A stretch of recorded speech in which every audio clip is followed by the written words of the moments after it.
الحمدللہ الحمدللہ وسلام علی عبادہ الذین اصطفیٰ خصوصاً علی سید الرسل و خاتم الانبیاء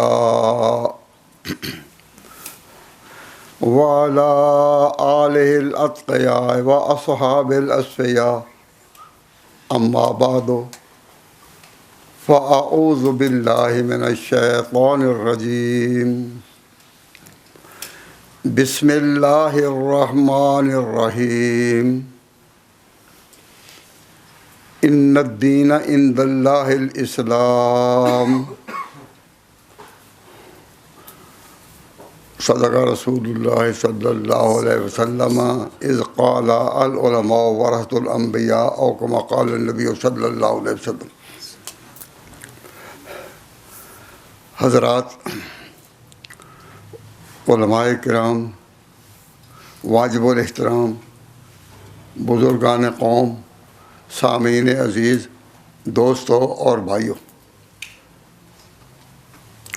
اللہ تبارک و تعالی جل شانہ نے آپ حضرات کو موقع دیا کہ ایک بڑی تعداد میں آپ برطانیہ میں، یورپ میں، امریکہ میں اور ان علاقوں میں جہاں مسلمانوں کے قدم قرون وسطیٰ میں نہیں پہنچے تھے، اللہ نے پہنچا دیا۔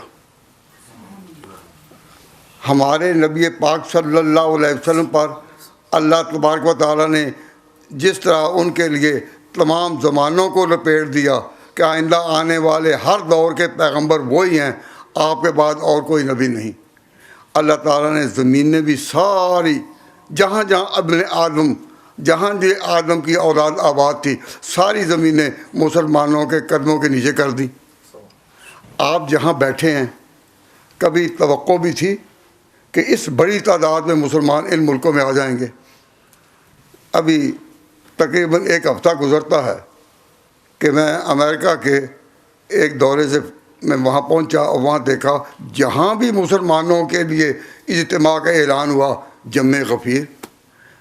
اے اللہ، تیری قدرت کا یہ عجیب نمونہ کہ ہمارا دین، ہمارے پیغمبر مکہ اور مدینہ اور سارے وہ جگہیں، ایسٹ کے جتنے علاقے، وہ سارے ایسٹ میں، اور وہیں تمام انبیاء کی دعوت رہی، اور وہاں ایک نہیں ہزاروں انبیاء کے مدافن، مقابر، قبریں وہیں ہیں۔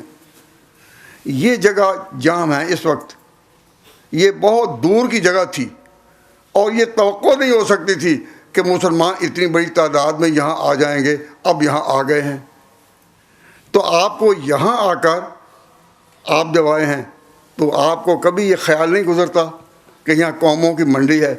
جس طرح منڈی میں ہر قسم کا سامان ہوتا ہے اور لوگ جاتے ہیں منڈیوں میں خریدار بن کر، تو برطانیہ، یورپ، امریکہ، آسٹریلیا، نیوزی لینڈ، یہ تمام علاقے جو ہیں ان میں مسلمان بڑی تعداد میں آباد ہیں۔ تو جب وہاں جانے کا موقع ملتا ہے خواہ دیر میں، تو دل میں یہ احساس گزرتا ہے کہ یہاں ہر جگہ قوموں کی منڈی ہے۔ ہر منڈی میں ہر شخص اپنی آواز لگا رہا ہے، ہر شخص اپنی آواز لگا رہا ہے، اور یہاں اللہ تعالیٰ نے آپ کو بھی بھیج دیا کہ آپ اپنی آواز لگائیں۔ یہ حقیقت ہے کہ یہ آواز لگانی صرف علماء کے ذمے نہیں، یہ اس امت کے بھی ذمے ہیں۔ آپ کا تعارف حضور کی امت ہونے کا ہے۔ آپ کون ہیں؟ حضور کی امت ہیں، حضور کے غلام ہیں۔ جو حضور کا غلام نہیں، حضور کی امت میں نہیں، حضور اکرم صلی اللہ علیہ وسلم کا کہ دین کا علم بردار نہیں، وہ مسلمان کیسا؟ آپ کون ہیں؟ حضور کے غلام ہیں۔ آپ کون ہیں؟ حضور کے امتی ہیں۔ آپ کو اللہ نے پہنچایا، آئے تو آپ اپنے اپنے کام کے لیے، کوئی ڈگریاں لینے کے لیے آئے، کوئی کاروبار کے لیے آئے، کوئی پاؤنڈ کمانے کے لیے آئے تو آپ اپنے اپنے کام کے لیے، لیکن اللہ نے اپنا کام لینا بھی شروع کر دیا۔ یہ بڑی بڑی مسجدیں جو آپ کو نظر آتی ہیں، یہ یوں ہی بن گئی ہیں۔ یہ بڑی بڑی مساجد جو آپ کو نظر آ رہی ہیں یہ یوں ہی تو نہیں بن گئی. آپ ان کے بنانے کے لیے کون سے ساتھی تھے جو بنانے کے لیے آئے تھے؟ نہیں، آئے اپنے اپنے کاموں کے لیے. اللہ نے اپنے نبی کی امتوں نے کام لینا شروع کر دیا ہے. آپ یہاں جو بیٹھے ہیں کیا آپ حضور کی امت کے نمائندے نہیں؟ کیا آپ کا یہ تعارف یہ نہیں؟ یہ کون جا رہے ہیں؟ مسلمان جا رہے ہیں. یہ دکانیں کن کی؟ یہ مسلمانوں کی ہیں. یہ کون لوگ ہیں؟ یہ مسلمان ہیں. یہ عبادت کا کن کی ہے؟ یہ مسلمانوں کی ہے. یہ مدرسہ یہ مسلمانوں کا ہے. آپ کا نام اسی طرح چلتا ہے کہ آپ مسلمان ہیں. آپ لاکھ اپنے ناموں کو بدلیں لیکن دیکھا جائے گا تو آپ مسلمان ہی ہیں. برمنگھم میں ایک دفعہ کا موقع، میں ایک دوست کے ساتھ بیٹھا ہوا تھا تو اس کا نام تھا محمد یعقوب. تو اس کو کسی دوست نے یا کسی ضرورت مند نے فون کیا اور پوچھا کہ ہو اسپیکنگ پلیز، کون بول رہا ہے؟ یہ میں سامنے بیٹھا ہوں. کہتا ہے دس از مسٹر جیکب. میں نے کہا بھائی تم نے یہ کیوں نہیں کہا میں یعقوب ہوں؟ پتہ نہ چل جائے کہ میں مسلمان ہوں. کسی نے مجھے فون کیا، کاروباری دنیا کی بات ہے، کسی نے مجھے فون کیا تو میں نے اپنا تعارف کرایا کہ میں جیکب ہوں. بھائی آخر وجہ پتہ نہ چل جائے کہ مسلمان ہوں. یہاں مسلمانوں کی عزت نہیں، لوگ سمجھتے ہیں تھرڈ کلاس طبقہ ہے. تو اپنی عزت بنانے کے لیے میں کہہ رہا ہوں کہ میں جیکب ہوں. تو میں حیران ہوا. کہنے کا وہ جو ہے وہ جس سے میں جو مجھے فون کر رہا تھا اس کا نام بھی ہے یوسف، لیکن اس نے کہا تھا میں جوزف ہوں. یا اللہ، ان ملکوں میں جو حضرت حضور کی امت کے طور پر تھے، اتنا ان کے سمجھ کا اور اتنی سوچ میں اتنے گر گئے کہ یعقوب جو ہے وہ جیکب بن گیا اور جو یوسف تھا وہ جوزف بن گیا. کہ پتہ نہ چل جائے. یاد رکھو جن لوگوں کا یہ طلب ہے کہ ہم پہچانے نہ جائیں کہ ہم مسلمان ہیں، وہ ہرگز مسلمانوں میں نہیں اٹھائے جائیں گے. جس طرح کی زندگی میں مرو گے اسی میں اٹھائے جاؤ گے. ہمارے حضرات بار بار کہا کرتے رہے تھے اپنے ملکوں میں کہ جن حالات میں مرو گے اسی میں اٹھو گے. یہ نہیں کہ تم تو کہو ہم جیکب ہیں اور جوزف ہیں، مسلمانوں کے ناموں میں تمہیں آ رہا ہے اور اللہ مسلمانوں میں اٹھائے گا. میں اتنے علماء کی موجودگی میں بات کہہ رہا ہوں اور بڑی ذمہ داری سے کہہ رہا ہوں کہ ہرگز وہ مسلمانوں میں نہیں اٹھائے جائیں گے. ہوش کرو. ہم یہاں جو مسلمان ہیں تو بطور مسلمان کے رہنا چاہتے ہیں یا نہیں؟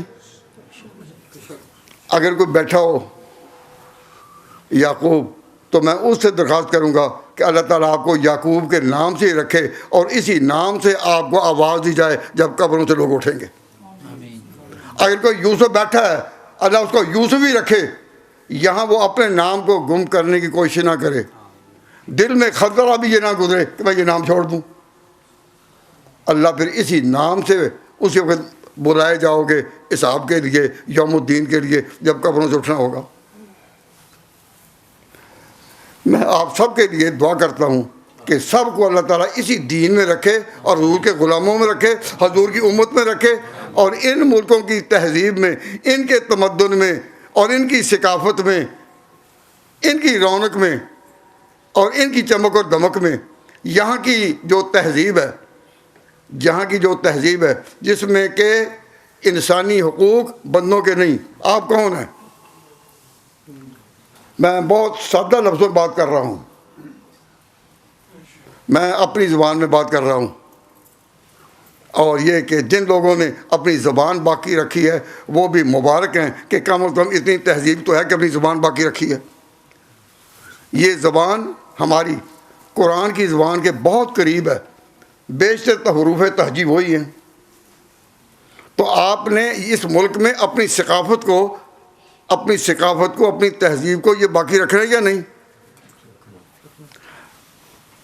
لوگ سمجھتے ہیں کہ یہاں دو عقیدوں کا اختلاف ہے کہ ہم مسلمان ہیں اور دوسرے اپنے اپنی لائن کے ہیں. تو یہ عقیدوں کا اختلاف ہے. میں کہتا ہوں اتنی بات نہیں، یہاں دو تہذیبوں کا اختلاف ہے، دو تہذیبوں کا. Two civilisation contradictory to each other. مسلمانوں کا اپنا عقیدہ وہ تو ہے اپنی جگہ، اللہ سلامت رکھے، لیکن یہاں جو چیز ہمیں اسلام سے ایمان سے دور کر رہی ہے وہ اپنی تہذیب سے دور ہونا ہے. اتنا بھی اگر یہ ہو کہ یعقوب جو ہے وہ جیکب بننے پر مجبور ہے، تو اللہ تعالیٰ تو اس کو جیکب میں رکھنے میں وہ تو مجبور نہیں، وہ تو سزا دے گا. اس وقت جب آواز دی جائے گی کہ جیکب آ جائے وہ پہچانے گا بھی نہیں. تو میں آپ حضرات سے یہ گزارش کر رہا ہوں کہ اللہ کے گھر میں یہ فیصلہ کرو، سوچو کہ ہم نے مسلمانوں کے طور پر مرنا ہے یا نہیں. اگر مسلمانوں کے طور پر مرو گے تو مسلمان ہی اٹھائے جاؤ گے، اور اگر اس تہذیب میں اتنا ڈوب گئے کہ اپنے آپ کو بھول گئے. یہاں ایک چھوٹی سی بات میں عرض کرتا ہوں کہ دو قوموں میں فاصلہ ہوتا ہے کہ نہیں؟ دو قوموں میں فاصلہ ہوتا ہے، ان کے اطوار اور ان کے مینرز اور ان کے مینرز اور ان کی تھنکنگ اور ان کی تھنکنگ اور ان کا کلچر اور ان کا کلچر. انسانوں میں یہ فاصلے ہوتے ہیں یا نہیں؟ ہوتے ہیں. تو ہم جو حضور کے غلام ہیں، حضور کی امت کے ہیں، ہم یہاں آ کر اپنے فاصلوں کو گم کر دیں، ختم کر دیں.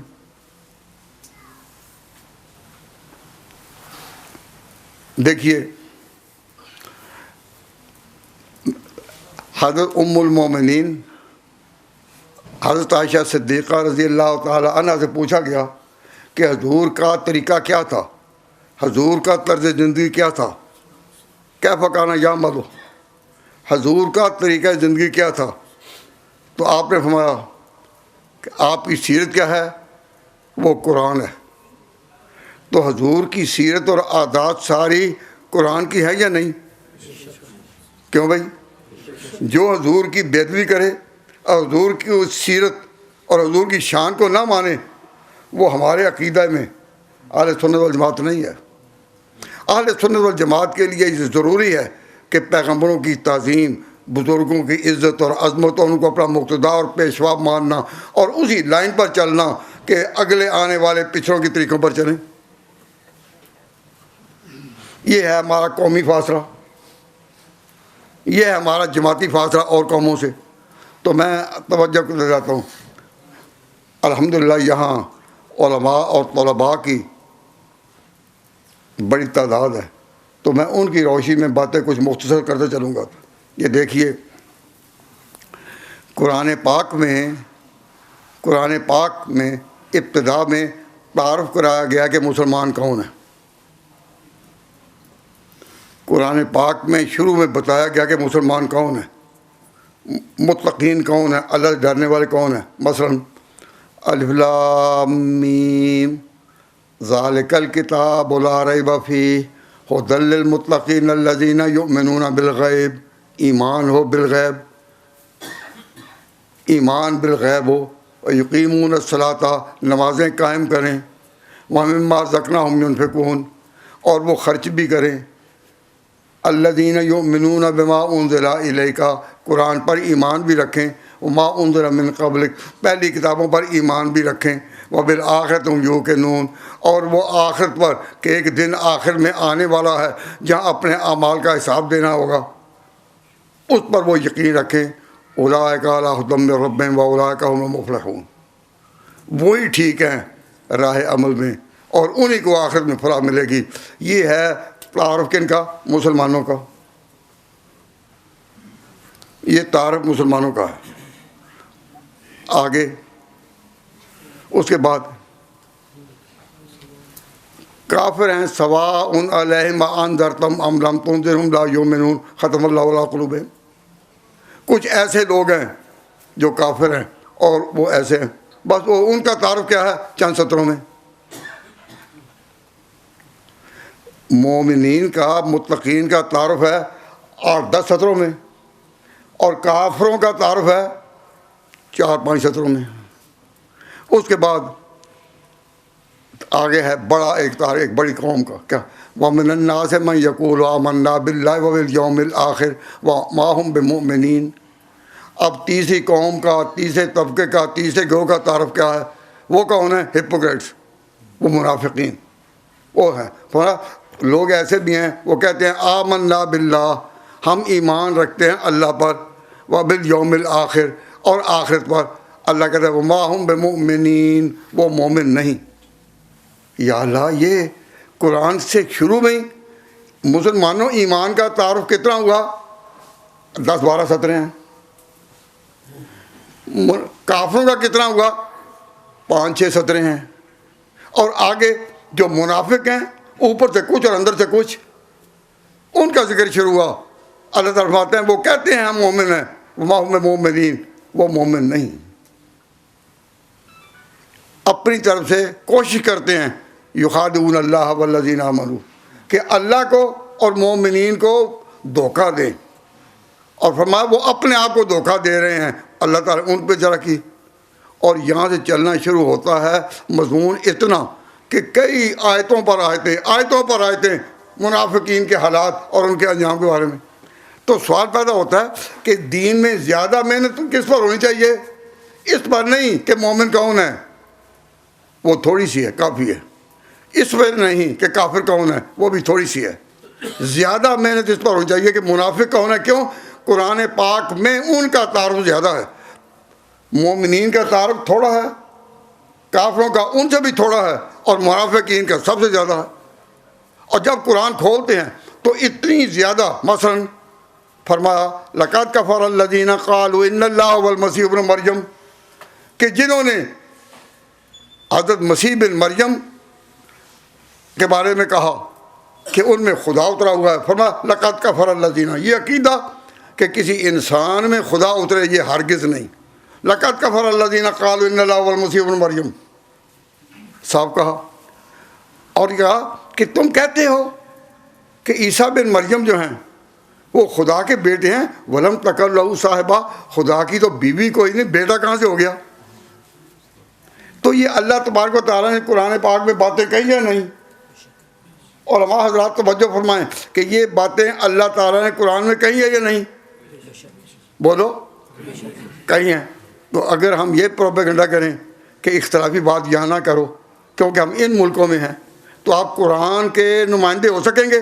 وہ لوگ اس ملک میں کبھی قرآن کے نمائندے نہیں ہو سکیں گے جو یہ کہیں کہ اختلاف کی بات نہ کرو.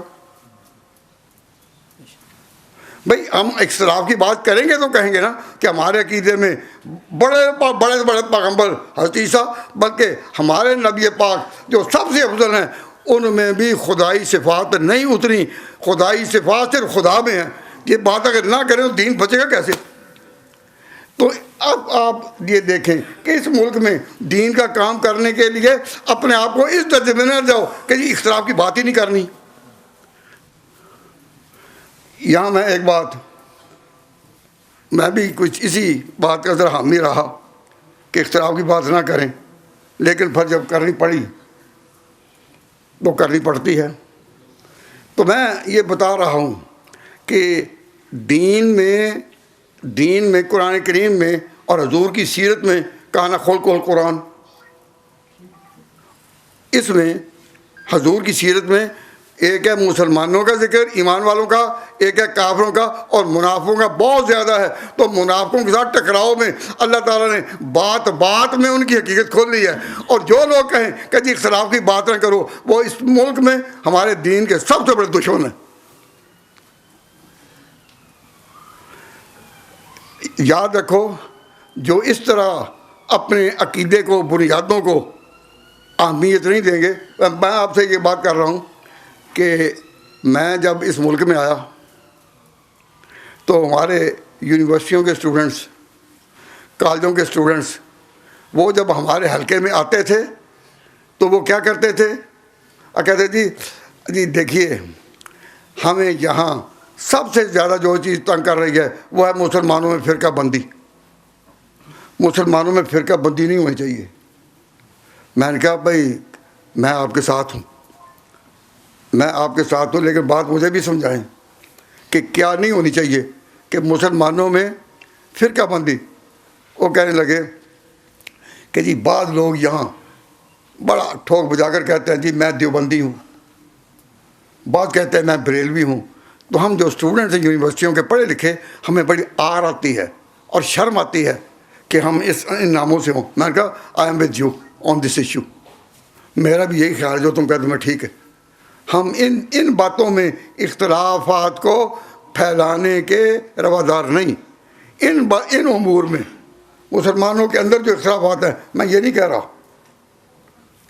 میں ان کو کرنے، لیکن تم اپنی پہچان کیا بتاؤ، تم کون ہو. اگر تم ابھی کر کے ہم مسلمان ہیں تو قادیانی میں یہاں کہا رہا ہے کہ میں مسلمان ہوں، اور جو منکرین حدیث ہیں جن کو ہم عام لوگ پرویزی کہتے ہیں وہ بھی کہتے ہیں مسلمان ہیں. تو وہ گراؤنڈ کون سی ہے that you are to be recognised as Muslim, تو کہ تمہیں کو مسلمان سمجھا جا سکے. تو جس ملک میں قادیانی بھی کہتے ہیں میں مسلمان ہوں اور انکار حدیث کرنے والے بھی کہتے ہیں کہ ہم مسلمان ہیں، تو تم بھی کہتے ہو مسلمان ہیں، تو تم نے اپنی شناخت تو کھو دی. اور تم ان ملکوں میں اپنی شناخت کھونے کے لیے آئے تھے. کہنے لگے جی بات تو آپ کی ٹھیک ہے، لیکن ہمیں شرم بڑی آتی ہے کہ ہم فرقہ وارانہ طور پر امتیاز کریں اپنا. میں نے کہا بڑی مبارک بات ہے اگر تمہیں شرم آتی ہے کہ فرقہ وارانہ امتیاز سے ہم میں پڑھے نا بچو، یہ ٹھیک ہے، یہ تمہارا آؤٹ لک یہ ٹھیک ہے.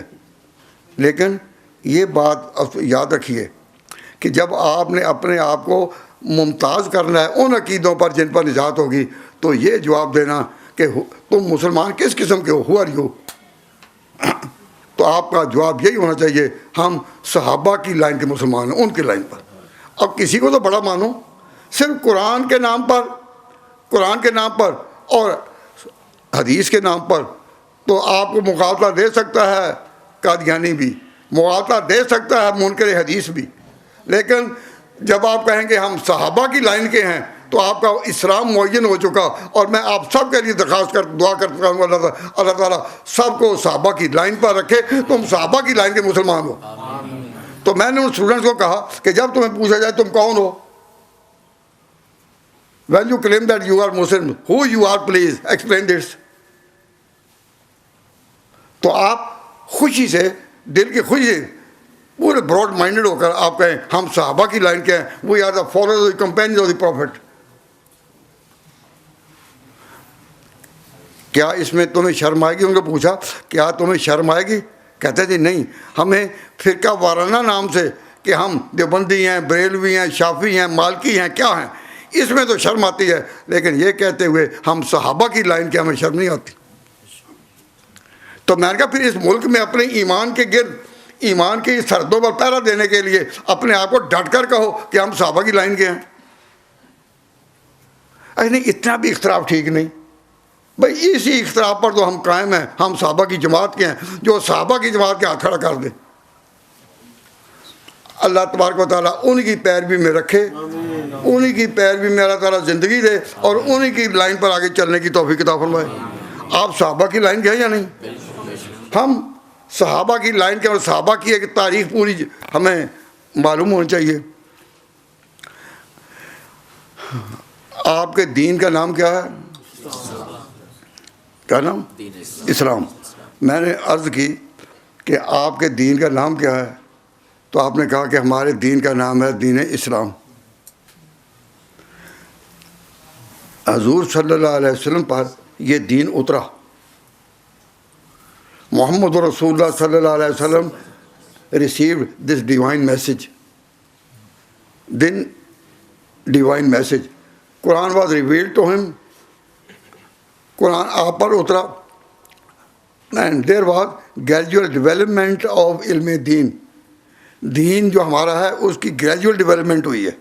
گریجول ڈیولپمنٹ کا کیا معنی؟ آہستہ آہستہ. پہلے شراب منع نہیں تھی، علماء ناراض نہ ہوں، مجھے کہنا پڑے گا. کیوں؟ یہاں کی تہذیب میں جو شراب کے قریب جانا چاہتے ہیں یا شراب پینے والوں کے قریب جانا چاہتے ہیں وہ اس کی باتیں اٹھاتے ہیں. وہ جی فلاں صحابی نے نہیں پی تھی، فلاں نے نہیں پی تھی. تو میں نے کہا کہ پی تھی، لیکن اس کے بعد حرام بھی تو ہو گئی تھی کہ ہم بھی بعد میں رک جائیں گے، کہ ہم بھی بعد میں رک جائیں گے اور اس وقت غٹ غٹ پی جائیں گے. یہ بات جب انہوں نے کہی کہ یہ پہلے تھی تو حرام تھی نا، ابھی ہم نے ان کو روکا نہیں تھا بھائی شراب پہلے حرام تھی، شراب پہلے حرام تھی اور شریعت کی گریجول ڈیولپمنٹ ہوئی ہے، تو ہم اس دین پر ہیں جو دین کی آخری شکل ہوئی، آخری ہم اس دین پر ہیں یا نہیں؟ علماء کرام آپ بتلائیں کہ ہمارا جو دین ہے اس دین میں شراب حرام ہے یا نہیں؟ اب یہ بات کہ پہلے تھی لیکن اب حرام ہوئی، اس بات کو ہم نہ مانیں کہ اختلافی گل نہ کرو، اختلافی بات نہ کرو. ہم مانتے ہیں کہ روایتوں میں یہ ہے، شراب پینے کا ذکر ہے، لیکن جب شراب پھر حرام ہوئی تو جن لوگوں نے پیسے دے کر شراب بنائی ہوئی اور گھڑوں میں رکھی ہوئی تھی، انہوں نے حضور کے خادم کی اور حضور کے منادی کی آواز سنتے ہی کہہ دیا کہ جب یہ حرام ہے، تو اس طرح شراب بہائی گئی کہ گلیوں میں اس طرح جیسا بارش میں پانی گزرتا. انہوں نے یہ نہیں کہا اتنی قیمتی تھی چلو جی کافروں کے پاس بیچ دو، یہ گھڑے ہیں، اتنے گھڑے کھڑے ہیں اور قیمتی ہیں، تو مسلمانوں پر تو حرام کی گئی لیکن کافروں کے لیے تو نہیں، تو وہاں بیچ ہی دو. بھائی جو تم اس کے لیے قیمت حاصل کرو گے وہ قیمت کس پر ہے؟ حرام چیز پر. تو حرام چیز پر قیمت یہ جائز نہیں. تو اس وقت صحابہ نے اسی وقت، تو میں کہتا ہوں شراب حرام تھی تو اس کے بعد ایسے آواز سنی ہے. اس ملک میں بہت سے لوگ بے احتیاط ہیں، مسلمان کہلانے کے باوجود شراب پیتے ہیں، لیکن اب تک اخباروں میں یہ بات آئی تھی کہ تم بھی پیتے رہو. اخباروں میں اب تک بات نہیں آئی پیو. اخباروں میں مسلمانوں کو مخاطب کر کے کسی نے نہیں کہا کہ پیو، لیکن ہم حیران رہ گئے کہ جیسا شراب کچھ وقت کے لیے تھی آخر میں حرام ہوئی، تو متع کچھ وقت کے لیے تھا آخر میں حرام ہوا، اس کے لیے اخباروں میں ہو گیا کہ جی متع کرو متع کرو متع کرو. جب شراب کے لیے یہ آواز نہیں اٹھی، جو لوگ مجھ سے پہلے ہی آئے ہوئے ہیں اس ملک میں ان کو بطور گواہ کے پوچھتا ہوں کہ اس ملک میں وہاں سے لے کر اب تک شراب پینے والے لوگ تو ہیں، اب بھی پیتے ہیں، لیکن یہ آواز نہیں اٹھی کہ اب پیو پیو، خم کے خم لٹائے جا، خم کے خم لٹائے جا، یہ آواز یہاں نہیں آئی. لیکن ابھی ہم نے یہ اخباروں میں خود پڑھا کہ جی متع جو ہے وہ اب کرتے جاؤ، پہلے جو کہتے پہلے حرام تھا، نہیں ہم نہیں کہتے چلتے جاؤ چلتے جاؤ. تو میری گزارش ہے ذرا مت سوچے کہ ہمارے دین کی ڈیولپمنٹ جو ہے وہ آہستہ آہستہ ہوئی ہے یا ایک ہی دفعہ؟ موسیٰ علیہ السلام کو تورات ایک ہی دفعہ مل گئی تھی، ایک ہی دفعہ مل گئی تورات. کیوں؟ اس کی وجہ حکمت تھی. ہمارے نبی پاک پر دین کی ڈیولپمنٹ ہوئی 23 years. In 23 years deen was completed, and when it was completed it was not declared as deen of the پیغمبر. حضور صلی اللہ علیہ وسلم کا جو دین تھا اس کی نسبت کس کی طرف تھی؟ حضور کی طرف دین. قل ان کنتم فی شک من دینی، اے میرے مخاطب اعلان کرو اگر تمہیں میرے دین میں شک ہے، فی شک من دینی. تو دین کی نسبت کدھر ہوئی؟ دین کی نسبت کدھر ہوئی؟ حضور کی طرف. حضور نے کہا کافروں کو اے یا ایھا الکافرون لکم دینکم ولی دین، اے کافرو تمہارا دین تمہارے لیے، میرا دین میرے لیے. تو دین کی نسبت کس طرف ہوئی؟ حضور کی طرف. لیکن جب دین مکمل ہو گیا، 23 سال مکمل ہو گیا، شریعت مکمل ہو گئی، اللہ تعالیٰ نے اس کی نسبت جو ہے دین کی نبی کی طرف کرنے کے بجائے اب صحابہ کی طرف کر دی، جس سے پتہ چلا کہ اب اس دین کے محافظ اور امین صحابہ ہیں. جب دین مکمل ہوا تو کن کا مکمل ہوا؟ صحابہ کا. جب دین اترا تو حضور پر، آیتیں اتری حضور پر، قرآن اترا حضور پر، سنت پھیلی حضور سے. لیکن جب دین مکمل ہو گیا تو کہا الیوم اکملت لکم دینکم. تو لکم یہ جمع کا صیغہ ہے یا واحد کا؟ اللہ نے یہ نہیں کہا الیوم اکملت لک دینک، اے میرے محبوب میں نے تیرا دین مکمل کر دیا. جب دین مکمل ہوا تو اس کی نسبت کر دی گئی صحابہ کی طرف جن کے ہم پیرو ہیں. اور ہم اپنا تعارف کہتے ہیں صحابہ اکبر. کیوں؟ اس لیے کہ ان کو کہا گیا الیوم، آج اکملت لکم، میں نے تمہارے لیے. لکم کا مخاطب کون ہے؟ لکم کے مخاطب کون ہے؟ صحابہ کرام. الیوم اکملت لکم، دین تمہارا دین. اکملت لکم تمہارے لیے مکمل کیا. دینکم، پھر کم، کتنے کم ہو گئے؟ الیوم اکملت لکم دینکم واتممت علیکم نعمتی. کتنے ہوئے کم؟ ورضیت لکم الاسلام دینا. اور پھر تو 4 دفعہ اللہ تعالیٰ نے حضور کے بعد اس قرآن پاک کے لیے اور پورے دین کے لیے وارث بنایا صحابہ کو. تو 4 کم کم کم کم، اور 4 تک تو مانو. الیوم اکملت لکم دینکم واتممت علیکم نعمتی ورضیت لکم الاسلام دینا. اور جو چاروں کے بعد اس کا نام رکھا رضیت لکم الاسلام دینا، کہ دین اسلام ہے. میں نے پوچھا آپ کا دین کیا ہے؟ آپ نے کہا اسلام. تو دین اسلام کیا ہے؟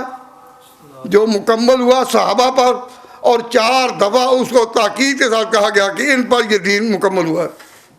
تو آج اگر آپ کہیں کہ ہم صحابہ کی لائن کے ہیں تو کوئی جرم ہے؟ ڈٹ کر کہو. اب جو لوگ دین میں فساد پیدا کرنا چاہتے ہیں اور مسلمانوں کو اپنے دین سے ہٹانا چاہتے ہیں، اس ملک میں قانون میں کہیں گے اختلاف کی بات نہیں، اختلاف کی بات نہیں کریں. بھائی اگر اختلاف کی بات نہیں کرنی تو سیدھے کنویں میں ڈوب مرو.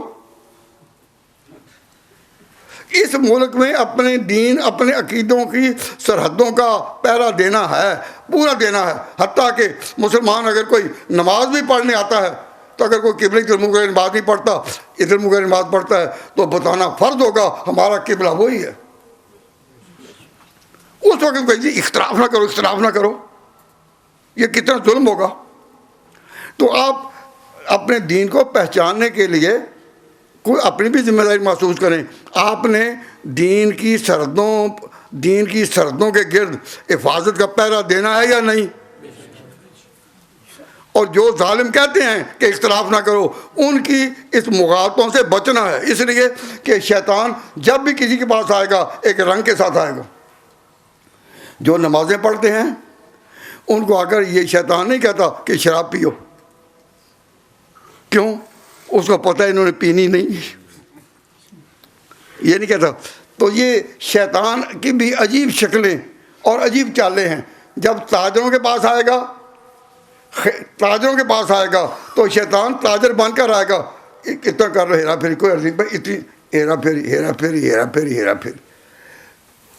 شیطان ہیرا پھیری جتنی تاجروں کو سکھاتا ہے اتنا نمازیوں کو نہیں سکھاتا. جب تاجروں کے پاس جاتا ہے تو تاجر کے لباس میں، اب جب حاکموں کو گمراہ کرتا ہے شیطان تو بطور حاکم کے کہ بھئی سیاستدان، سیاست میں یہ بھی روا، سیاست میں یہ بھی روا، سیاست میں یہ بھی. تو شیطان جب آئے گا سیاستدانوں کے پاس، سیاستدان بن کر آئے گا. اور اگر کسی ڈاکٹر کو اپنی پٹی سے اکھاڑنا ہو کہ نمبر 2 بیچ رہا ہو، کوئی حرج نہیں، تو وہ ڈاکٹر بن کر آئے گا، مولوی بن کر نہیں آئے گا. کیا خیال ہے؟ کوئی شیطان جن کے یراکم ہو و قبیلوں من حیث لا ترونہم، قرآن پاک میں ہے. شیطان تاجروں کے پاس، کہو تاجر بن کر، تاجروں کے پاس، ڈاکٹروں کے پاس، سیاستدانوں کے پاس، حاکموں کے پاس، اور مولویوں کے پاس مولوی بن کر. جب شیطان مولویوں کو گمراہ کرنے آئے گا تو پھر شکل داڑھی بھی اس کی ہوگی، بڑی داڑھی بھی ہوگی، اور نمازی کا پہرایا ہوگا، دیکھنے میں کہ نمازی معلوم ہوتا ہے. اور پھر اختلاف کی بات نہیں کرنی، اختلاف کی بات نہیں کرنی. تو جس زمانے میں یہ داڑھیوں والے لوگ مسجدوں میں یہ کہنا شروع کر دے کام اختلاف کی بات ہے، اختلاف، تو سمجھو کہ انہوں نے وہ دین کی جو ناؤ تھی اور کشتی ڈبو دی. اپنی اتنی بات تو یاد رکھو کہ جس کے پاس گمراہ کرنا ہو شکل اس کی بنانی پڑتی ہے یا نہیں؟ دینی حلقوں میں جب شیطان آئے گا تو اندر سے یہ کرے گا کہ اختلاف کی بنا نہ کروں، بلکہ اور حاجیوں کے پاس جب جائے گا، حاجیوں کے پاس، تو حاجیوں کے کان احرام باندھا ہوا ہے ماشاءاللہ مبارک ہو، وہاں کے اماموں کے پیچھے نماز نہ پڑھنا ٹھیک نہیں ہو، مکہ مدینہ پر کافروں کا قبضہ ہو چکا ہے۔ یا اللہ آپ دعا کریں، میں آپ کے لیے دعا کرتا ہوں، اللہ تعالیٰ یہاں کی تمام آبادیوں کو جہاں مسلمان ہیں اور تمام مساجد کو جو صحابہ کی لائن پر ہے یہ خبیث بات کہنے سے بچائے کہ اختلاف نہیں کرنی بات۔ ہاں اتنی بات ہے کہ کچھ اختلافات ایسے ہیں کہ جن کے بارے میں ہمارا عقیدہ ہے کہ ان اختلافات میں عمل کسی ایک پر کرو لیکن باقیوں سے اختلاف نہ کرو۔ مثلا تھوڑی سی بات ہے کہ جو basic principles and basic doctrines and basic bona fide of a religion, ہر مذہب کی کچھ بنیادیں ہوتی ہیں، ان بنیادوں کے بارے میں چمٹنا ہے، پورا چمٹنا ہے۔ ہم نے ان بنیادوں کو ہر صورت میں قائم رکھنا ہے۔ ان میں سے ایک بنیاد یہ ہے کہ ہمارا دین، ہمارا مذہب صحابہ والا ہے۔ اس ملک میں کوئی آپ کو برا نہیں کہے گا اگر آپ ڈٹ کر کہیں کہ ہمارا صحابہ والا ہے۔ میں پچھلی دفعہ پاکستان تھا تو ایک جلسے میں اس وقت غالب ربیع الاول کا دور تھا تو سیرت النبی کے لیے جلسے تھے، تو مجھے بھی ایک بڑے دور کے علاقے میں بلایا گیا سیرت پر تقریر کرنے کے لیے۔ تو میں کبھی ذرا سیٹ نہیں تھی تو میں نے کہا بھائی میں تقریر تو کر دوں گا سیرت پر لیکن صرف 5-7 منٹ اور نہیں۔ وہ کہہ رہے سیرت کا مضمون تو بڑا لمبا چوڑا ہوتا ہے، تو میں نے کہا سیرت میں آج 5-6 منٹ دوں گا۔ تو انہوں نے خیر میری بات مان لی، کہتے نہیں کوئی تھوڑا سا، میں نے کہا چلو 1-2 منٹ اور ہو جائیں گے۔ تو میں نے کہا حضرات مجھے سیرت کا بیان کے لیے کہا گیا ہے، سیرت کہتے ہیں لائف آف دی پروفٹ، پیغمبر کی زندگی کیسے گزری۔ تو میں آپ سے پوچھتا ہوں کہ what are the main parts of life, زندگی کے کتنے حصے ہوتے ہیں؟ خود ہی جواب دیا، two public life and private life. Public life and private life, کیا یہ زندگی کے 2 حصے ہیں یا نہیں؟ کیوں بھائی؟ پبلک لائف اور پرائیویٹ لائف۔ تو حضور کی بھی دونوں زندگیاں ہیں یا نہیں؟ ان کا ہاں، پبلک لائف اور پرائیویٹ لائف دونوں ہیں۔ تو پبلک لائف کو جاننے والے کون ہوتے ہیں؟ دوست اور ساتھی، دوست اور ساتھی۔ پبلک لائف کو کون جانتے ہیں؟ جو دوست اور ساتھی ہوں، ایک دوسرے کو پہچانتے ہیں یا نہیں؟ تو public life is known by the friends and it is known by the companions. Public life جو ہے سب کو جانتے ہیں یا نہیں؟ اور پرائیویٹ لائف اس کو کون جانتے ہیں زیادہ؟ گھر والے، بیویاں، بچے، وہی۔ تو private life is known by the family of the prophet and public life is known by the companions of the prophet. تو آج مسلمانوں میں وہ کون لوگ ہیں جو کہتے ہیں ہم صحابہ اور اہل بیت دونوں کو مانتے ہیں؟ سب نے کہا وہ اہل سنت والجماعت ہیں۔ تو میں نے کہا وہی پیغمبر کی زندگی وہ میری سیرت میں۔ میرے 5-6 منٹ لگ گئے اس پر۔ تو میں نے کہا حضور کی سیرت پر مختصر تقریر ہے تو اتنی ہی کہ زندگی کی لائف کے کتنے حصے ہیں؟ بولو۔ Public life and private life. Public life is known by the companion and دوست، friends, and public life by the family. وہی مسلم اہل سنت والجماعت، وہی ریسپیکٹ فار اہل بیت ایز ویل ایز صحابہ کرام۔ تو دونوں کو ماننے والا کون ہے؟ کہتے وہ تو صرف اہل سنت ہی ہیں، اور کوئی فرقہ نہیں جو کہے ہم دونوں کو مانتے ہیں سوائے اہل سنت کے۔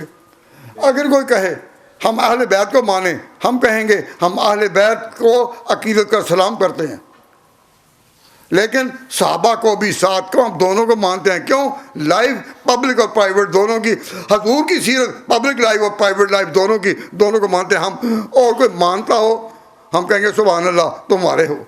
لیکن اگر کوئی کہ مانتا ہی کوئی نہیں، ہم دنیا کے مشرق و مغرب میں پھیلے، شمال و جنوب میں پھیلے، کسی جگہ کوئی ایسا طبقہ نہیں ملا جو کہے ہم صحابہ اور اہل بیت دونوں کو مانتے ہیں سوائے اہل سنت والجماعت کے.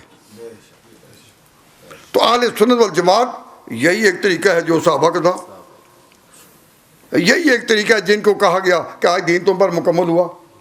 تو میں نے سیرت پر جو تقریر کر دی 5 منٹ کی، آپ کو پسند آئی ہے کہ نہیں؟ اور بیان کرو تو اس کے لیے گھنٹے بھی کم ہیں. لیکن آئیڈیا مین یہ عقیدہ بتانے کے لیے کہ زندگی 2 حصوں کی ہے، پبلک لائف، پرائیویٹ لائف. ان دونوں کے ساتھ اپنے آپ کو آپ نے وابستہ رکھنا ہے تو آپ صحیح لائن پر ہیں، صحابہ کی لائن پر ہیں. تو یہ سرحد ہم چھوڑ سکتے ہیں؟ نہیں. تو اس میں اگر کوئی کہے تو کہیں گے یہ بنیاد ہے، بنیاد ہے.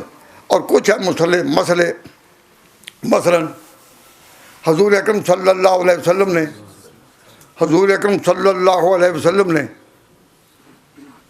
نماز پڑھتے ہوئے بعض چیزوں میں خود رعایت رکھی. تو محدثین لکھتے ہیں حدیث کتابوں میں کہ نماز میں ہاتھ باندھنے میں وسعت ہے. یہاں ناف کے اوپر بھی باندھیں یا ناف کے نیچے بھی باندھیں. اس باتوں میں تو لکھتے ہیں ان میں صحتن، اس میں وسعت ہے. اب اس میں طریقے صحابہ کے مختلف ہیں، تو ہم کہتے ہیں کہ بھئی اس میں ہمارا طریقہ جو ہے مختار، پریفرڈ، جس کو ہم نے ترجیح دی وہ ہے ناف کے نیچے، کیونکہ حضرت علی مرتضیٰ نے اعلان کیا کہ یہ سنت ہے کیا کہ ہاتھ پر ہاتھ ہو تحت سرہ ناف کے نیچے. لیکن ہم عمل تو اس پر کرتے ہیں، لیکن ہم یہاں کرنے والوں کو برا نہیں کہتے. جو ناف کے اوپر باندھتے ہیں ان کو برا نہیں کہتے. کیوں؟ اس لیے کہ بعض صحابہ نے بھی ایسا کیا. تو ہمیں تعلیم دی گئی کہ صحابہ کا آپس میں جب اختلاف ہو تو عمل ایک پر کرو لیکن دوسروں کو برا نہ کہو. تو یہاں تک تو ٹھیک ہے، اختلافات سے بچو. اس بات پر ہم لڑائی نہیں کرتے، جھگڑا نہیں کرتے. رکوع کو جاتے ہوئے رفع یدین کرنا ہے یا نہیں، تو دونوں صحابہ کچھ کرتے تھے، کچھ نہیں بھی کرتے تھے. جو نہیں کرتے تھے پابندی سے نہیں کرتے رہے، جو کرتے ہیں وہ کرتے رہے. لیکن اس میں ہمیں حکم دیا گیا کہ تم اس میں تحقیق کے طور پر جو ایک بات پہ طے ہو عمل تو اس پر کرو لیکن دوسروں کو برا نہ کہو. تو ہم جب کہتے ہیں کہ اختلافات میں نہ پڑھو تو اس سے مراد ہے کہ جن میں صحابہ کا اختلاف ہو اس میں اختلاف نہ پڑھو. کیوں؟ اس لیے کہ جب تم کسی کو بھی برا کہو گے تو زد صحابہ پر آئے گی، اور اہل سنت والجماعت صحابہ پر کسی جرح کو قبول نہیں کرتے. اہل سنت والجماعت صحابہ پر کسی صحابی پر جرح کو قبول نہیں کرتے. اس لیے ہمیں دیوبند کے اساتذہ نے یہ بتایا کہ تمہارا طریقہ یہ ہونا چاہیے عمل تو کسی ایک پر کرو پر دوسرے کو برا نہ کہو. اس لیے ہمارے ہاں یہ کبھی نہیں کہا جائے گا کہ جو رفع یدین کرتے ہیں شافعی کے پیراؤ یا امام احمد بن حنبل کے پیراؤ وہ برے کبھی نہیں. تو ہاں جو رفع یدین کرتے ہیں وہ بھی اگر یہی پالیسی اختیار کریں کہ خود بے شک کریں، ہم کبھی ان کو برا نہیں کہیں گے، لیکن وہ نہ کرنے والوں کو برا نہ کہیں. کیوں؟ صحابہ بھی کئی نہیں کرتے تھے. حافظ ابن تیمیہ رحمہ اللہ لکھتے ہیں کہ صحابہ میں ایسے بھی تھے جو رفع یدین کرتے تھے اور ایسے بھی نہیں کرتے تھے. ایسے بھی تھے جو آمین آہستہ کہتے تھے، ایسے بھی تھے جو اونچا کہتے تھے. اس لیے عمل کسی ایک پر کرو پر دوسروں پر تنقید نہ کرو. اس لیے ہمارا طریقہ کہ ہم نے کبھی شافعیوں پر، مالکیوں پر، حنابلہ پر ان پر جرح نہیں کی. اپنی بات بتاتے ہیں، وجوہ ترجیح بھی بتاتے ہیں، لیکن کب؟ جب حدیث پڑھا رہے ہوں. لیکن وعظ میں، جلسہ عام میں ہم نے تفرقے کی بات کبھی نہیں کی. تو جب ہم کہتے ہیں اختلاف کی بات نہ کرو تو صرف انہی حد تک کہ جب اختلاف کی بات کرتے ہوئے کسی صحابی پر زد آتی ہو اس سے بچو. صحابہ وہ ہیں کہ جن کے خلاف مسلمان اہل سنت والجماعت کی زبان نہیں کھلنی چاہیے. اے شب کے پاس بانو اے آسماں کے تارو، اے شب کے آسمانوں اے آسماں کے تارو، تابندہ قوم ساری گردوں نشی تمہاری. سارے ستارے چمکتے ہیں. چھیڑو سرود ایسا جاگ اٹھے سونے والے, راہ برا کافروں کی تابع جبی تمہاری. صحابہ کرام تمہاری پیشانیاں چمکتی ہیں, کافروں کو راہیں ملتی ہیں. تو جب ہم کبھی صحابہ کی تعریف کرتے ہیں تو کوئی شیطان مولوی کی شکل میں آ کر کہتا ہے کہ جی صحابہ کی تعریف کرو پر حضرت عمر کی کرو, امیر معاویہ کی نہ کرو. ہمیں پتہ چل جاتا ہے کہ یہ مولوی نہیں ہے, بے اندر سے وہ ہے. کوئی پوچھے جی کیا, ایک شخص نے پوچھا کہ کیا حضرت عمر کا اور امیر معاویہ کا درجہ ایک تھا؟ میں نے کہا میں اس کا جواب تب دوں گا, تم پہلے ایک بات کا جواب دو. وہ کیا کہ سارے ستارے ایک جیسا چمکتے ہیں؟ سارے ستارے ایک ہی جیسا چمکتے ہیں؟ کہتے ہیں نہیں. تو میں نے کہا میرا جواب بھی یہ ہے نہیں, لیکن ملے گی چمکی ستاروں سے اندھیرا کہیں نہیں ملے گا. ملے گی چمکی ستاروں سے, وَبِالنَّجْمِ هُمْ يَهْتَدُونَ, وَبِالنَّجْمِ هُمْ يَهْتَدُونَ. تو بات اصل میں یہ ہے کہ کوئی بھی پوچھے, اب یہ جب ہم کہہ رہے ہیں صحابہ کی, تو یہ حضرت عمر کا معاویہ کا تفرقہ ڈالنا اور یہ سوال کرنا کن کا کام ہے؟ کہ جو ظاہر میں ہو مولوی, پیچھے سے میں نام نہیں اب لیتا, کوئی یہ نہ کہہ دی مجھے برا کہا, کیونکہ یہ آواز دور دور تک جا رہی ہے, تو کوئی یہ نہ کہے.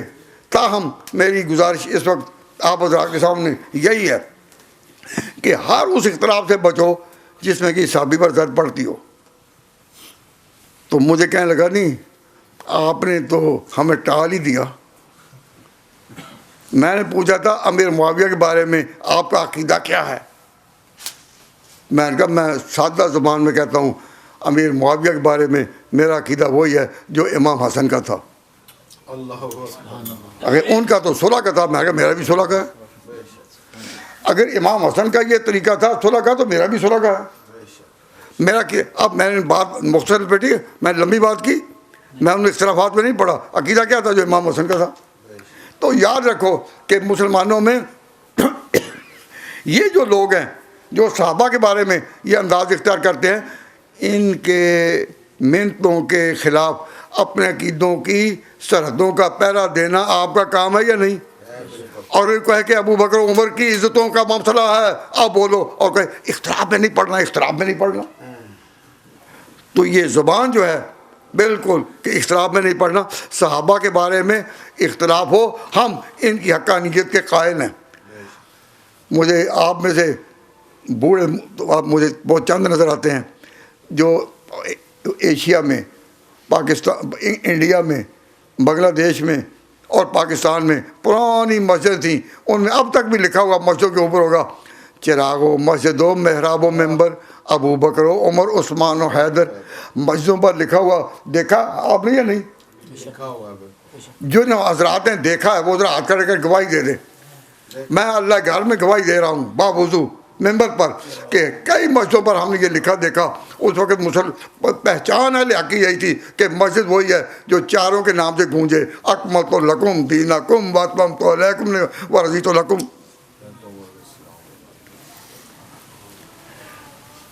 یہ ٹھیک ہے یا نہیں جو میں برتر کر رہا ہوں؟ چاروں کے نام سے گونجے.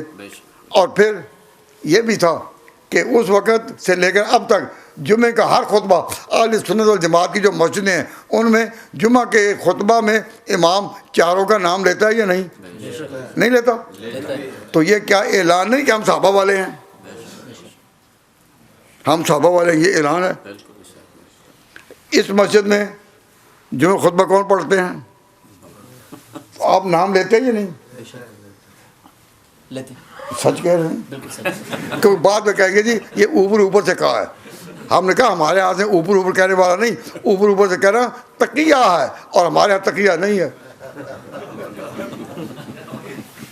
میں آپ حضرات سے یہ کہہ رہا ہوں دوستو کہ ہم ان اختلافات سے تو بچتے ہیں جس میں کسی صحابی پر زد آئے. ہم کہتے ہیں سارے ٹھیک ہیں, سب ستارے ہیں بس. اور وہ اختلافات جو بنیادی ہیں ان کے بغیر ہم چل نہیں سکتے. تو اس ملک میں جو بھی محنت اس پر ہو کہ جی اختلافی بات نہ کرو، یہ سمجھو کہ شکلیں مسلمانوں جیسی ہوں گی، بلکہ بعض کی مولویوں جیسی بھی ہوں گی، بلکہ بعض کے چہروں پر داڑیاں بھی ہوں گی، لیکن جب وہ کہیں کہ یہ اختلافات بنیادی امور میں جو ہیں ان میں بھی ہم نہیں پڑھتے، تو سمجھو کہ اندر سے وہ بول رہا ہے جس کا میں نام نہیں لینا چاہتا۔ میں اتنی بات تھوڑی سی عرض کروں گا کہ آپ کے لیے میں نے اب دعا کرنی ہے۔ کتنا ٹائم ہے؟ تھوڑا یہ میں اس وقت دعا میں یہی کہوں گا کہ اللہ تبارک و تعالیٰ جل شانہ آپ سب کو صحابہ کرام کے پیچھے چلنے کی توفیق عطا فرمائے۔ یہ ہے میری صدا کہ ان کے پیچھے چلنے کی توفیق عطا فرمائے۔ لیکن ایک بات یہ بھی کہ مغرب کی نماز میں 2-4 منٹ کا فاصلہ پڑ جائے تو وقت ٹھیک ہے کہ وہ بات پوری تو ہو جائے، مکمل ہو رہا ہے، کوئی حرج نہیں۔ تو میں توجہ اس طرف دلاؤں گا کہ صحابہ کرام رضوان اللہ علیہم اجمعین کے طریقے پر جب ہم چلنا مانگتے ہیں تو ایک بات اس ملک میں یاد رکھیں، میں نے اب تک جتنی باتیں کہی ہیں نا، اب تک جتنی باتیں کہی ہیں الحمدللہ وہ میں نے باتیں کہی ہیں سچی حقیقت۔ ایک بات مجھے کرنے کی ایسی اجازت دیں مولانا کہ ایک بات میں جاہلوں والی بھی کروں۔ پہلی باتیں میں نے جتنی کہی ہیں وہ میں نے حق سمجھ کر اور کتاب و سنت کی موافقت سمجھ کر کہی ہیں۔ تو اتنی باتیں اور مولوی غلط بھی کہتے ہیں، تو میں ایک بات غلط بھی کہتا، ایک جگہ میں نے کہی تو میں نے اجازت مانگ کر کہی تاکہ مولوی آزاد مجھ پر فتنہ نہ لگائیں۔ مولانا اسی ساؤتھ ہال میں مولانا عبد الرحمٰن طارق پوری کے وقت سے اب تک کتنے دفعہ مجھے تقریر کرنے کا موقع ملا، بہت دفعہ حق کی بات کہی، تو ایک تو جاہلوں والی بات کہنے کا موقع مجھے دے دو، اگر ناگوار کو اسے معاف کر دینا کہ مسلمانوں، یہ عام مسلمان میرے سامنے کھڑے ہیں، مجھے پتہ ہے 99% they do not understand the language of the Quran because Quran is in Arabic، اور عربی 99% مسلمان عربی نہیں جانتے، کہ جانتے ہیں؟ میں دعوت کرتا ہوں 99 نہیں بلکہ 99.9 عربی نہیں جانتے۔ عام مجموع میں عربی جانتے ہیں؟ نہیں، اور حدیث کی ساری کتابیں عربی میں ہیں، تو وہ عام مسلمان حدیث کی کتابوں کو عربی میں اور ان کے اختلافات کو اور ان کے درجات کو سمجھ سکتے ہیں؟ بولیے بھائی، آپ بتائیں کہ پھر پوچھتا ہوں کہ قرآن عربی میں ہے اور عام لوگ عربی جو نہیں جانتے 99، اور جو حدیث بھی عربی میں ہے وہ بھی عربی نہیں جانتے اور حدیث وہ پڑھ بھی نہیں سکتے۔ ان مسلمانوں کو کہنا مسلمانوں قرآن اور حدیث کے پیچھے چلو، یہ علم کی رہنمائی ہے یا جہالت کی؟ بھائی جب مجھے پتہ ہے کہ یہ عربی نہیں جانتے اور قرآن کا ترجمہ نہیں جانتے اور حدیثیں نہیں پڑھ سکتے، تو ان کو مسلمانوں قرآن اور حدیث کے پیچھے چلو۔ اب ان مسلمانوں میں قرآن اور حدیث کی آواز لگانی جہالت ہے یا نہیں؟ عقیدہ ہمارا بھی ہے کہ قرآن اور حدیث ہی ہیڈ لائٹس آف اسلام، جس طرح کار کی ہیڈ لائٹس ہوتی ہیں، دین اسلام کی ہیڈ لائٹس ہیں یہی قرآن اور حدیث۔ لیکن ان کو کہنا کہ قرآن حدیث پر چلو، ایمانداری سے بتاؤ اور اپنے دل سے پوچھو دل کی دھڑکنیں کیا کہتی ہیں، یہ بات ان کو بتانا یہ جہالت کے سوا کچھ ہے؟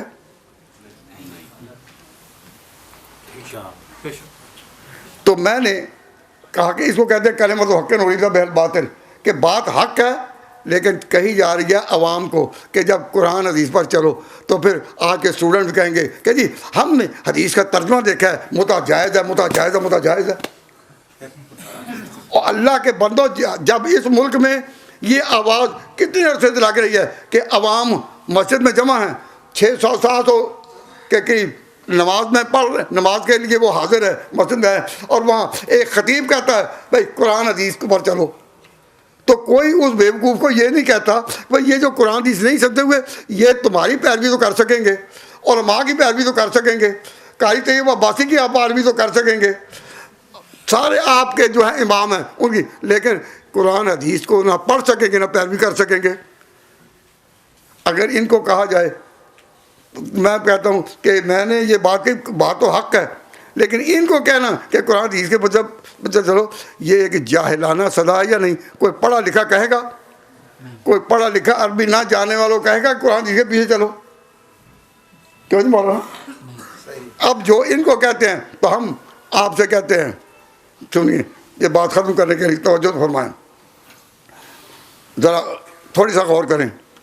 میں کہتا ہوں قرآن نے ہمیں یہ سکھایا ہے کہ جو ہماری اگلی نسلیں ہیں، ہماری اگلی نسلیں ہیں وہ بچیں گی کس طرح؟ کہ وہ ہمارے پیچھے چلیں۔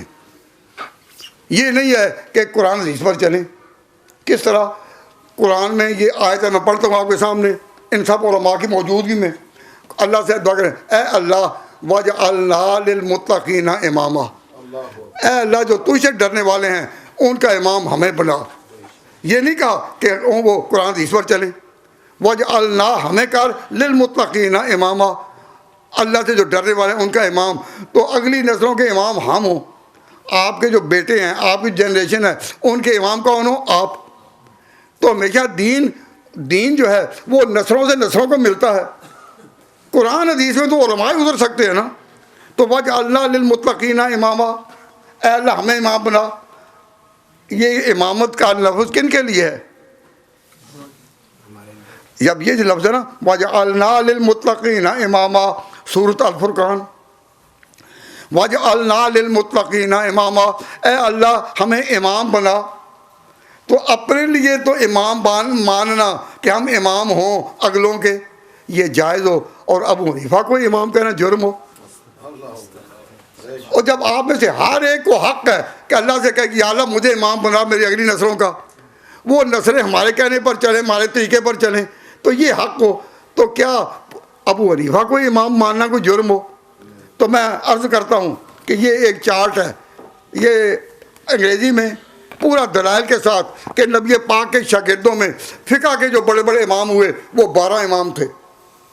حضور کے صحابہ سارے ہی علم کا نشان ہیں، لیکن ان میں 12 وہ لوگ ہیں جو فقہ میں ماہر ہوئے، اور حدیث کی کتابوں میں اس کا تذکرہ آتا ہے کہ وہ فقہ کے ماہر، وہ 12 امام یہ ہیں۔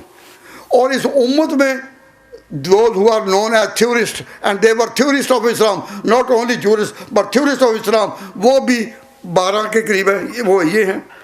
اور نبی پاک سے جو علم پہنچا آپ کے شاگردوں کو، ان کو کہتے ہیں صحابہ، اور جو صحابہ ہیں ان سے جو اگلے ہیں ان کا نام ہی رکھا گیا کہ صحابہ کے پیرو، اور جو پیرو تو کہتے ہیں تابعین۔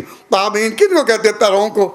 آپ اپنے باپ کو خط لکھتے ہیں تابع دار، پیروی کرنے والا۔ تو صحابہ کے بعد جو لوگ آئے انہوں نے یہ نہیں کہا قرآن حدیث، یہ کہا تابعین، ان کا نام ہوا۔ تابعین کا معنی پیروی کرنے والے صحابہ کی، پھر اگلے جو ہے وہ تبع تابعین، یہ پیروی کرنے والے ہیں تابعین کی۔ تو دین آیا نسلوں سے نسلوں تک، قوموں سے قوموں تک۔ آپ امام ہوں گے اپنی نسلوں کے، تو امام ابو حنیفہ کو امام ماننا اسی طرح ہے جس طرح حضور کی صحابہ میں یہ لوگ امام تھے۔ لوگ پوچھتے ہیں کہ آپ تو ابو حنیفہ کے پیرو ہیں، ابو حنیفہ کس کے پیرو تھے؟ ابو حنیفہ ان کے پیرو تھے، ابو حنیفہ ان کے پیرو تھے۔ جس گھر میں یہ چارٹ ہوگا اپنی بچیوں کو پڑھانے کے لیے کہ دین اس طرح چلایا، اور اللہ تعالیٰ نے مجھے توفیق دی کہ اس کا نام رکھا ہے دا ٹری آف نالج، اوپر the tree of knowledge of امام ابو حنیفہ ان ریگارڈنگ قرآن اینڈ فقہ اینڈ حدیث۔ یہ تو میں نے یہ حجت پوری کر دی ہے۔ آپ حضرات کو یونٹی کے لیے یہی ایک ہے کہ اتحاد رکھنا ہے، تو سب میں اتحاد رہے گا، فقہ اور حدیث میں بھی، اور کوئی اختلاف نہیں ہوگا۔ اور امت کو ایک کرنے کے لیے کہ اصولی اختلافات ہیں، اصولی اختلافات اس میں روح و روایت نہیں کرنی، اختلاف کی بات کرنی ہے، اور جو فروعی اختلافات ہیں ان میں صبر کرنا ہے اور جوڑ پیدا کرنا ہے۔ تو اللہ تعالیٰ کے لیے حضور دعا کرتے ہیں کہ اے اللہ ہمیں وہ یونائٹڈ رکھ۔ ہمارا سلوگن کیا ہے؟ Unity among the community, unity among the community. اللہ تعالیٰ دینی مسائل میں سب کو یونائٹڈ رکھے، اور جو مسئلے ہیں بنیادی ان میں ہم ڈٹ کر کہیں ہم حق پر ہیں، اسی لائن پر جو صحابہ کرام کی تھی، جو صحابہ، جس میں صحابہ کرام کی میں آپس میں اختلاف ہو تو کسی ایک کی بات مانو پر دوسرے کو برا نہ کہو۔ ربنا تقبل منا انک انت السمیع العلیم وتب علینا انک انت التواب الرحیم۔ اے رب کریم، یہاں مسلمانوں نے جس طرح یہ اپنے عقیدے کا اظہار کیا، ہم صحابہ کی لائن پر ہیں، اسی لائن پر ان کو آواز دی جائے علیہ حشر میں جب قبریں کھلیں گی اور آوازیں دی جائیں گی۔ ہمارا اس دن پر ایمان ہے، جب قبریں کھلیں گی آوازیں دی جائیں گی تو صحابہ کے ماننے والے ادھر آ جائیں، ہم سب اکٹھے ہوں۔ جس طرح اللہ تعالیٰ نے ہمیں یہاں اس مسجد ابو بکر میں جمع ہونے کا موقع دیا، اس دن بھی ہم حضرت ابو بکر کے پیچھے ہوں۔ سب سے اول صحابی ابو بکر ہیں، ان کے نام پر ہم یہاں جمع ہیں، ان کی مسجد میں جمع ہیں، تو اسی لائن پر اللہ تعالیٰ قائم رکھے۔ اماتنا اللہ علی ھذا العقیدہ اسلم وفرا۔ اللہم صلی علی محمد وعلی آل محمد۔ یا اللہ حضور پر کروڑوں درود و سلام فرما، جن کی امت ہونے کے صدقے ہم کو دین کو سمجھنے کی توفیق عطا فرمائی۔ اے اللہ، ہم مانتے ہیں کہ جب دین مکمل ہوا اب اس کی نسبت صحابہ کی طرف ہے۔ الیوم اکملت لکم دینکم۔ اے اللہ، اس نسبت کو قائم رکھ، اسی نسبت کو قائم رکھ، اسی نسبت سے قبر میں جانا نصیب ہو، اسی نسبت سے اٹھنا نصیب ہو، اسی نسبت سے اسحاق کے وقت اس کی رہنمائی ہو۔ ربنا تقبل منا انک انت السمیع العلیم۔ اللہم اعنا علی ذکرک و شکرک و حسن عبادتک۔ اللہم حبب الینا الایمان وزینہ فی قلوبنا، زینہ فی قلوبنا وکرہ الینا الکفر والفسوق والعصیان واجعلنا من الراشدین، واجعلنا من الراشدین یا ارحم الراحمین۔ یا اللہ، جتنے ہاتھ تیرے حضور اٹھے ہوئے ہیں، ان کی اولادوں کو اپنے بڑوں کا فرمان بردار بنا، ان کی اولادوں کو ماں باپ کا فرمان بردار بنا۔ یا اللہ، ہماری اگلی نسلوں کو تو بزرگان دین کی اطاعت میں اور ان کی محبت میں زندگی عطا فرما۔ انا نسألک خیر هذه الليلة وخیر ما بعدها ونعوذ بک من شر هذه الليلة وشر ما بعدها وصلی اللہ تعالی علی خیر خلقہ محمد وآلہ وصحابہ وازواجہ وبناتہ وعشیرتہ اجمعین برحمتک یا ارحم الراحمین۔ لا الہ